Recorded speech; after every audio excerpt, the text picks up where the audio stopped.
What's up, Rhythm Gang? Back to another video. If you want to know where I got this artwork from, go to Instagram, search up Dan Arts. It's D4N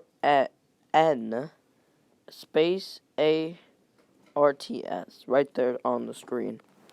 So and I made sure. Sorry, yes, I made sure to get permission to use his art. I messaged him and everything. So if you want any anime shit to be done or anything like that, go on his Instagram. He has a lot of shit on there. So yeah. So let's get straight into this what if. This what if is what if Deku was Escanor's son. So Escanor, as soon as Deku was born, would give Deku's mom he'd give Deku's mom his axe, axe Rita. So he would tell her to only give this axe to Deku once he turns 3 years old. So 2 years go by, 3 years go by, and it's his birthday. And she gives him the axe and is like, your father wanted me to give you this once you turn 3 years old. And he was about to say, thank you very much, but before he could, he gets teleported to the 7 Deadly Sin universe, with the axe in hand, and fucking Merlin is like on guard. He's like, she is like, why do you have fucking Escanor's axe and all this other shit? Everyone's like, yo, why does this kid have his axe and all this? And Escanor wakes up and is like, what's going on down here? What's going on? Merlin is like, yo, this kid right here has your axe. And Escanor was like, oh my, it's time. So, everyone, I want you to meet my son, Deku. Merlin's like, wait, what, your son?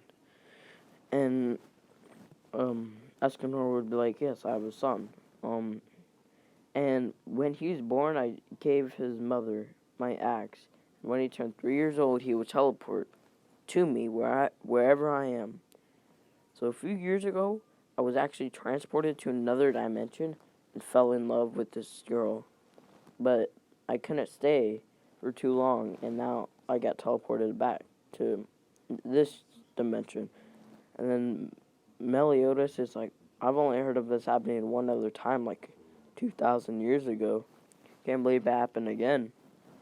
So, Escanor is explaining everything to Deku. He's like, okay, Deku, so the reason why I gave you this axe, or told your mother to give you this axe, is because I need to train you.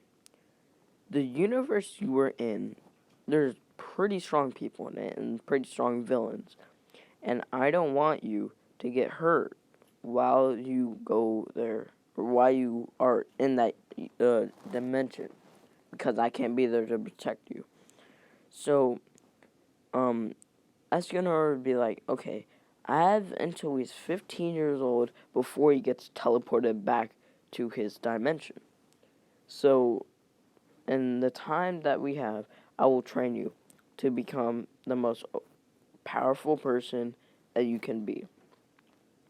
And from that day, they start training, start learning about shit. And the time that Deku is 13 years old, so 10 years into the future, he's mastered the One form. He's mastered Sunshine. He's mastered everything besides his knowledge. His knowledge isn't that great. So for next few years, or next 2 years, he practices on his knowledge. And on the last day, sorry if you hear some beeping noise. It's an alarm. It should go off in a second. Yeah, it did. Yeah. Okay. So the last day that Deku's there at this dimension, Merlin goes over to Deku and puts a spell on him. And this spell will last forever, never runs out. It's permanent. And the spell is that whatever element attacks him gets reflected and double its fucking power. So he can be hurt by any element. So fire, ice, wind, earth, light, dark, any of that does not affect him. And since he has shit against darkness, like he's not affected by darkness, his form, like his buff form, lasts forever. Like he never goes into small form. Like but he is weaker at night, so he's not as powerful as he would be in the morning. But he is weaker, but he keeps his buff form. So he would wake up super early, and he would say goodbye to everyone. He would say goodbye to Merlin, Vaughn, King, Deanne, fucking his father, and Meliodas, and even the pig. And he would say goodbye, everyone. Oh, fuck. Oh, my voice right there. He would say goodbye, everyone. And then he would just be teleported all the way to his own universe. And he would be walking around for a while, and everyone would just look at him because there's this big buff guy with a giant axe on his back, and they're like, is that a new pro hero or something? And a police officer comes up to him and is like, hello sir, are you a hero? And Deku would say, oh no, I'm not a hero just yet. I'm a just normal person. I'm 15 years old. And he would be like, 15 years old? Jeez, you look really, really old. And Deku was like, oh, thank you. And that's a compliment for Deku, I guess. I don't know. So, Deku would be walking around, and he would see some kid being attacked by the sludge villain. He wouldn't know, like, who he is or, like, what his motives are. It would just help him. So he would just walk up to the sludge villain, and some of the pro heroes would be like, what are you doing? Don't go in there. But then they realize how big and muscular he is, and he'd be like, that might be a pro hero. Like an actual really good pro hero, like top 10 or something. And he would just go in, grab Bakugo, he would just rip him right out, and then he would just use a simple fire ability, like, he would just put his hand out and melt the fuck out of the sludge villain and absolutely demolish it. And then have police come gather it up, and All Might saw this and was like, wow, that guy's Quirk is really powerful. Wait, I don't think he's a hero. I've never seen him before. So right after he gets surrounded by the news, fucking pro heroes, and all this, and they're like, yo, who are you? How'd you do that? What's your quirk? And he's like, I'm not a hero just yet, and I'm only 15 years old, and everyone would be shocked. You're only 15? Wow, you look way older. And All Might would come up to him, and everyone would be like, wow, it's All Might, it's All Might. And All Might would ask him, well, what's your quirk, young man? And, like, Deku is, like, almost the same height as All Might, so he'd be face to face. So he'd be like, well, what's your quirk, young man? And Deku would be like, well, my quirk, and he would study, and he would know that quirks are, like, powers or superpowers, because he learned at, his dimension, or his father's dimension, that, quirks are just superpowers. So he would just be like, well, my quirk is, called Sunshine, and it's, like, one of the most powerful fire quirks in the entire world. And the news would catch that, and All Might would catch that, and Endeavor would be watching the news at the time, and Endeavor would be like, oh, really? So you think your fire ability is stronger than mine? We would just see about that. And so he decides, he tells everyone, oh, I have to go right now, so I'll see y'all later. Then he would just spawn in a giant fucking sun. It's not that giant, he just spawns in a giant sun as big as, like, a bus or something.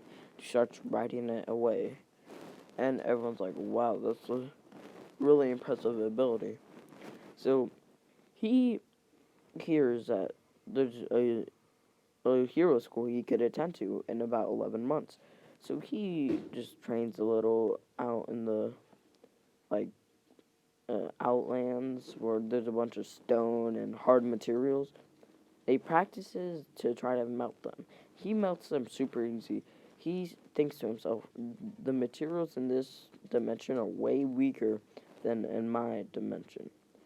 Because it would take me at least 2 hits to melt this normally, but it doesn't even take me barely 1 hit to destroy this material. And he is just like, okay, so everything in this dimension must be a little bit weaker. So, he would go train for 11 months, study his brain mostly, because he's already super overpowered. And he would go to the entrance exam, he would just walk right in. He won't trip or anything, he won't have Ochako save him or nothing. And he would go in to the exam room, in the exam, and he would pass it. He would get plus A plus, whatever, and he'd be like, okay, yeah, whatever. That was pretty easy. So then he would go and fucking put his uniform on for the physical test, and right before that, he actually goes to the exam room and talks about the 0-pointers, the 1-pointer, 2, and 3-pointers, and all that. And then right after he puts on his uniform, and then he goes to there, but he figures out his uniform doesn't fit, so he just wears his regular clothes. And everyone's looking at him. They're like, wow, that kid's really fucking big. And Todoroki saw him in the exam room and was like, wow, that guy's really huge. And so, fucking, he's getting ready. He spawns in his ball of, like, flying ball that takes him places. And they're like, whoa, that's a really big fire ability. And he just sits on it. And they're like, well, what is he doing? And the examiner says, 3, 2, go. And you know how Ida is like one of the fastest in the series or whatever? He legit teleports. Not teleports, he's just that fast and it looks like he teleports. He just zooms right past everyone and he gets 14 3-pointers in a matter of seconds. And the way he did that is, as soon as President Mike said go, he was zoomed straight through the center of the city. Then he sent a bunch of smaller fireballs throughout the entire city, and they destroyed 14 3-pointers. And he's already in lead for like a while, and he just keeps destroying them and destroying them. And then he gets around like let me think. He gets about 162 attack points. This has never ever been done before, and everyone's so surprised. So he goes over and sees the 0-pointer, and he wasn't gonna f with it. He was like, okay, whatever. I don't feel like fucking with that right now. So he decides to go defeat some more 3 and 2-pointers. He defeats around like 14 more 1-pointers, about 6 2-pointers, and about 3 3-pointers. And he hears someone scream, and he turns back and sees Ochako right under there. So he goes, picks Ochako up, runs her all the way to safety, then faces the 0-pointer and decides to take it out. So he uses, like, he has that fireball to ride on. He he makes one on his axe, and he uses his axe. Everyone's going to say he hasn't even touched his axe during this exam.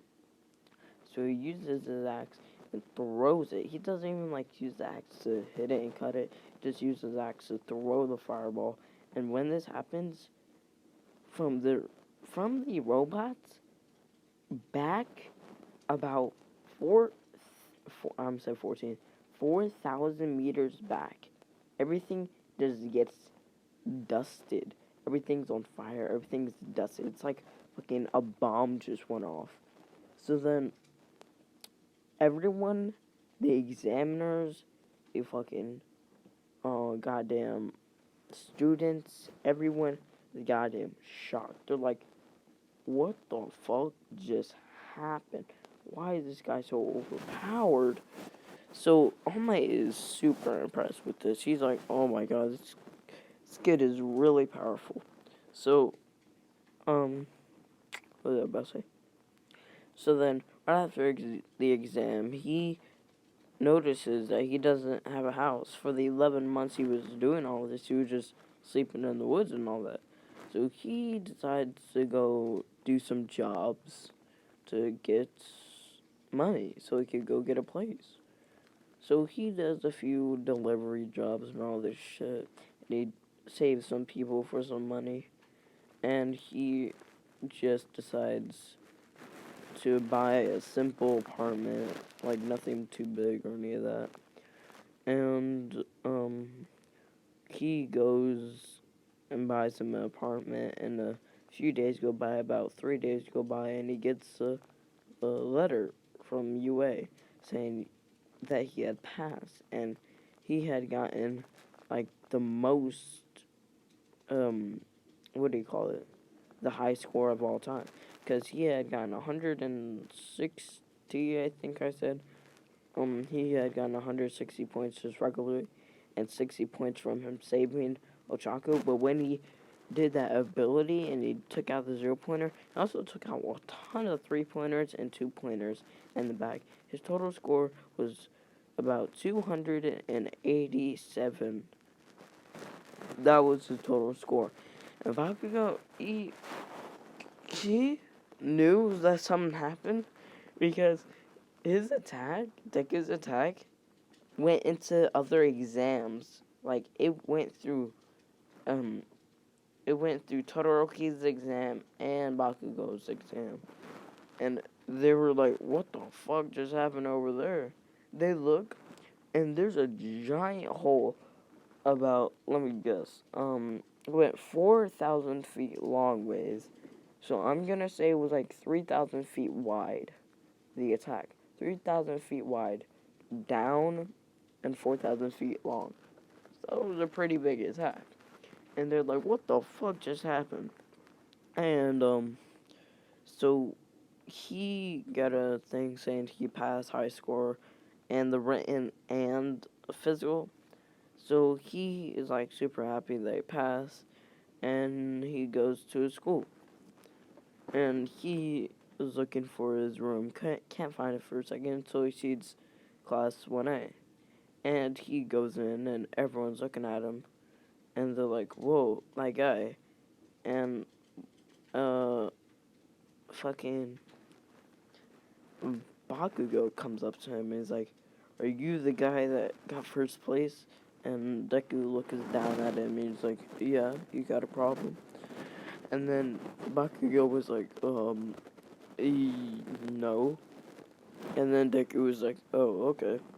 So Todoroki is just glaring at him. So that's the guy that used fire to do that ability.